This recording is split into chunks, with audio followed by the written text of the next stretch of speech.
Baka okay na siya, i-try ko lang. Kanina offline si GCash. Offline daw ang kanilang system sa Meralco, i-try natin. 8095, 0802775. Ay, pumasok! Ngayon lang nag-okay, mula kaninang pagpunta nyo. Ayan, hindi na. Okay na. Wala kang kasama doon, laki-laki ng bahay mo doon.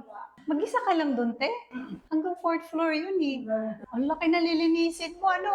Kaya may walang kasama. Mahirap maglinis. Ang ginagawa ko, halimbawa, Lunes, sa may parking area. Yung mga parte-parte lang, susunod CR naman. Linis ako alas 8 hanggang alas 9 o hanggang alas 10. Tapos pagka na, tapos na, hindi na ako lilinis. Ang tagal, mula kaninang 11 pupunta si ate dito. Tapos alas 12, nag-try ulit ako. Ayaw talaga, naka-down yung system ni Meralco. Kay GCash. Mga alauna, nag-try ulit ako, ayaw pa rin. Ngayon, ang sabi ko kay ate, pumunta ka na lang, kunin mo na yung bayad mo at hindi ko alam kung kailan mag-o-okay si GCash. Ay, pagpunta eh. Saka nag-okay. Ulo ko din tong si Meralco eh. Nang-aasar din eh. Bumili ako ng kamoting kahoy dahil nabibis ko ang kamoting kahoy. Maglalaga ako. Tapos, lalagyan ko ng gata. Tara! Nandito yung kamoting kahoy sa ilalim. Kunin natin. Ang laki! Ang laki oh. Ang haba. Dalawa siya. Yan. Madami ba to, nanay? Isa lang kaya ang ilaga ko para masarap yung gata. Ilaga ko na nga lahat. Ito, isang malaki. Madami ba to? Hatiin ko pa? Hindi, ilalagay ko lang naman sa ref pag gustong kumain. Para isahan na lang. Hindi naman masisira to, nanay, pag ilalagay sa ref. Buksan natin. Lagay na lang sa ref pagkalaga. Bumili na rin ako ng gata kahapon. 25 pesos. Ang laki, ang laki. At isang katamtaman. Mga nakarang araw, na-imagine ko yung lasa nito. Sabi ko yung maggata nga ako kasi sa probinsya, masarap siyang almusal pag nilaga siya sa gata. Tapos nilagyan mo ng asukal. Tapos ay nanunuyo yung pagkalaga mo. Nagtutubig-tubig ng konti. Sorry, makikira. Silang na eh. Anong sabi ng magre-rent ng scaffolding, nanay? Mamaya daw hapon. Lalaki ba yung pumunta dito? Yung asawa ng babae. Sabi niya yung lalaki ang babae. Tinanong ako kung yung babayaran na. Ano bang ginagawa daw nila, nanay? Ay, nagpapagawa pala ng bahay yun. Yung scaffolding dadalhin sa Palola. Kailangan pagpunta niya dito may sasakyan na. Layo pala. Kasi nagpapareta kami ng scaffolding din. Mura lang naman. Pag irereta yung scaffolding, sagot nila yung sasakbala na sila kung saan nila sasakay. Tricycle ba? Galosa? Galosa? Alam niya yung galosa? Panggalatok yun salitang Pangasinan. Galosa. Yung ay gagamitin gararo sa bukid ba? Mga farmers. Yun, galusa. Mayroong bang galusa sila dito, nanay? Sa Lukban? Pero may galusa sila. Siguro high-tech dito kasi parang dumikit yung balat na. Ganyan ba kalalaki, nanay? O puputulin ko pa? Puputulin mo ng maliliit. Ano yung ganyang kalalaki? Kaya nga nagtatanong. Ayun, ito. Dire-diretso yun.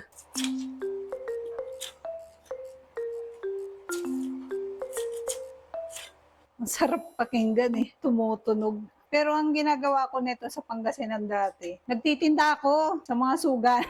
Nagkakayod ako, tapos pinapabenta ko sa bata. Tapos ang presyo nun magkano? Piso lang. Ang liit.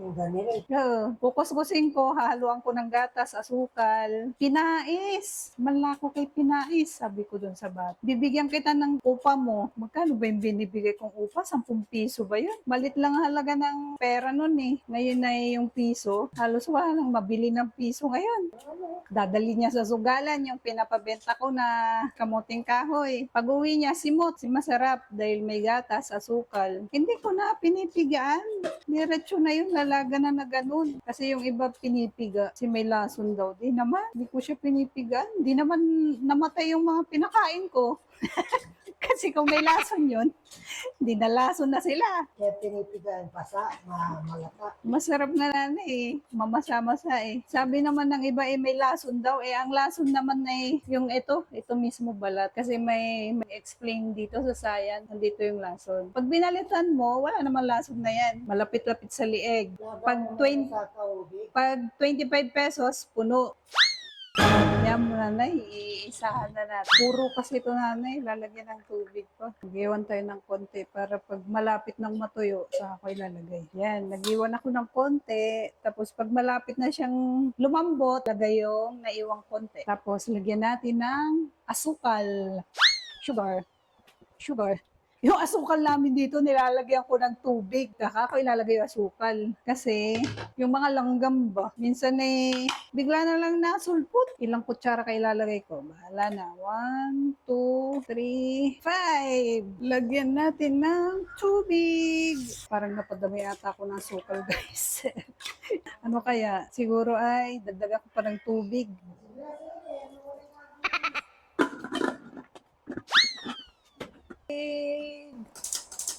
Sino ba yung kausap mo, nanay? No. Hindi, sino yung kausap mo sa San Jose at nalaman mong may sumba? Nakita ko lang, sumba sa San. Kanino mo nakita? Kay Ate Helen? May kilala ka ba doon? Ay, oo nga, sa barangay hall. Nandyan kaya si tatay. Kasi si tatay lagi yun sa barangay eh. Ganyan, pag isusum mo, nanay. Ba, nagsusumba na. Maigi yan para hindi puro chismisan. No, yan. Hindi masaya. No? Ngayon siya, oh.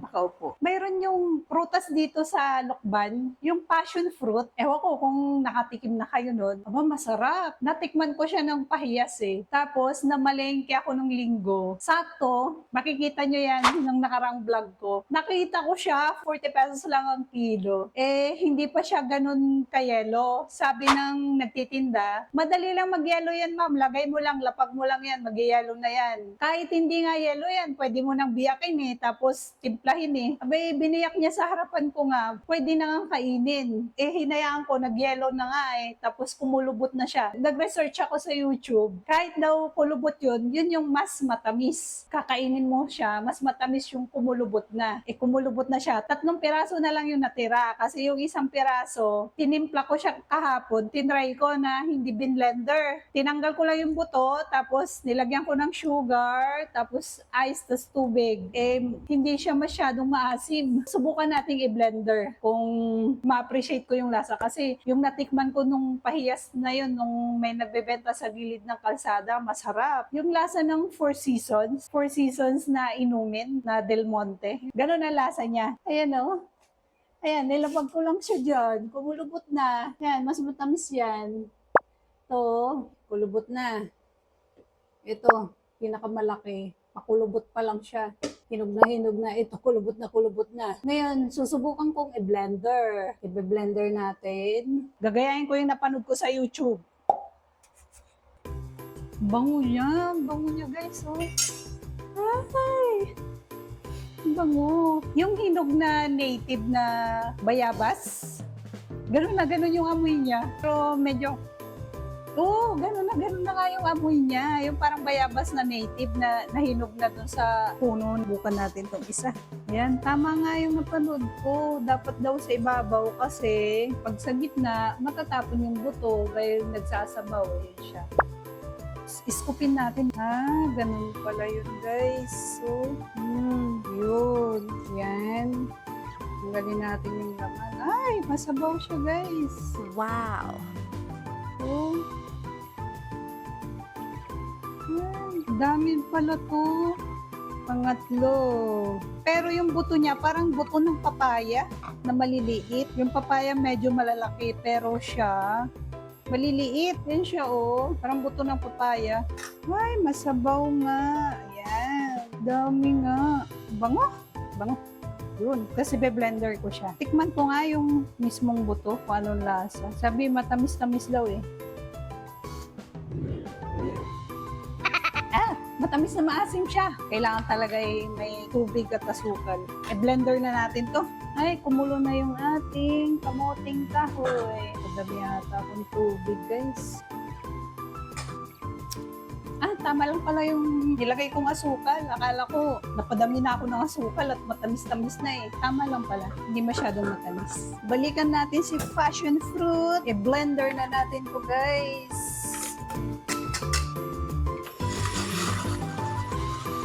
Ito na siya, oh. Yelong-yelo. Salain ko para yung buto matanggal. Kasi sinama ko yung buto nung pag-blender ko. Ang ganda ng kulay niya, guys, oh. Tingnan natin. Asim nga! Asim nga! Salain natin. Yun. Magtimpla tayo ng isang baso. Hindi ko kasi ma-appreciate, hindi siya masyadong maasim pag hindi binblender. Sinubukan ko nga kahapon, di ako nasiman. Gusto ko maasim para talagang masasabi kong passion fruit. Nung elementary ako, dun sa nadadaanan namin, papuntang school, may tanim yung nadadaanan namin dami. Sabi namin ng mga magkakaklase, siguro orange yan. Pero bakit ganun? Pag orange, makintab. Tapos nag-yellow siya. Di dapat orange ang kulay nun. Tapos, ba't yung balat niya na hindi siya magaspang kagaya ng orange? Tapos sabi ng kaklase kong isa hindi, orange yan. Yan yung orange na makintab na klase. Kasi mga bata, wala pang alam no. Yung pala ay passion fruit. Akala namin pag nadan kami, naglalaway-laway kami, sabi ko, kaya tayo ng orange yan. Siguro sarap-sarap niya. Yung pala ay passion fruit, tinitimpla pala guys. Ngayon pa lang ako gumawa nito sa Lokban. Kasi maraming passion fruit dito, mura lang. 20 pesos lang yung nabili ko. Kalating kilo na siya. Oo, 4 na piraso na siya. O, diba? 20 pesos lang. Di parang 5 piso isang piraso. Magaan lang yun eh. Okay, nasala na siya guys. Ganda ng pagka-yellow niya oh. Look at that. Yellow. Medyo malambot-lambot na siguro itong ating kamoteng kahoy. Ay, lagay na natin yung konting gata na iniwan para ma-absorb. Probinsya vibes. Kamoteng kahoy, passion fruit. Sa yung magmerienda ng junk foods. Ito na lang, konting gata. Ang mura ng gata dito sa Lokban kasi daming puno ng nyug. Sa mga linang nila, tawag nila sa bukid dito ay linang. Bumili ka ng gata, dami-dami na, 25 pesos. Tingnan nyo, ang bango ng kamoteng kahoy. Gusto ko yung matutuyok siya sa sabaw. Kaya muna natin din eh. Ang gagawin ko guys, ilalagay ko siya sa lagayan ng ice. Tapos, ikikip ko siya, yung passion fruit na tinanggalan natin ng buto. Nakita ko lang siya sa YouTube eh. Gusto ko subukan. Magta-try tayong magtimpla ng isang baso. Sakto dun sa kamoteng kahoy. Dahan-dahan lang. Wow, ang saya naman nito guys. Ay! Natapon guys. Tapon siya. Sayang. Okay na siguro ito. Ayan. Tapos, lagay natin sa freezer. Tapos, nag-iwan ako. Timplayin natin sa isang baso. Lagyan ko pa ng tubig at saka ice. Pagka lunch, gusto ko magtimpla, edi kukuha lang ako ng isang peraso tapos lalagyan ko ng asukal at tubig. Ayos na! Pasok na natin sa ref. Wow! Buo na yan. Ilagay ko dito yung natira. Siguro 1 kutsara lang to, 2 kutsara. Maasim na to guys dahil blender siya eh. Talagang salang-sala eh. Sugar guys. 1, 2. Tapos, ice. 4 na ice. Ano kayang lasa? Haluin natin maigi para mahalo yung asukal. Sarap kaya ito. Dapat pala kunting asukal lang. Siguro, lagyan ko ng 1 pirasong kalamansi. Nay, merienda, passion fruit at biskuit. Gusto mo tikman? Oo nga po. Maasim yan, nanay. Lagyan mo asukal at maasim ako magtimpla. Hindi. Tingnan nga natin yung kamoteng kahoy kung okay na. Ay, pakal na siya. Patuyok na siya. Pwede na guys. Lambot na siya. Patuyok-tuyok na siya. Oh. Maliit lang. Mainit eh. Ito yung masarap eh. Nagmamantika. Look at that. Kumapit na.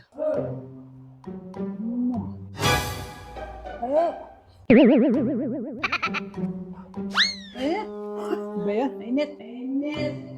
Nandito yung 2 best friend niya. Bigyan natin ng niluto natin kamoteng kahoy. Dalawang best friend niya na bigyan natin. Matulog ba? Kailangan na. Bigyan natin ng kamoteng kahoy. Yung siwan. Ito nanay, bigyan mo sila ng kamoteng kahoy. Okay na ba ito na yun? Dagdagan ko pa.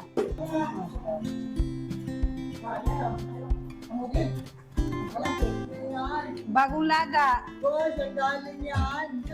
Binili ko sa palengke kasi namimiss ko yung lasa niyan eh. Sinude, nagkano ng ganito. Galing ka sa palengke. Hindi, nung kahapon ko pa binili yan ate. Ate, masarap. Masarap. Sarap. Hindi po pala natitikman. Oo ka na kagad eh. Niluto ko nga sa gatayat eh. Gata at saka sukal. Yung pinatuyo ko, manuyo-nuyo na siya eh. Ang masarap na yun. Oh, anong lasa ate? Tinida, anong lasa?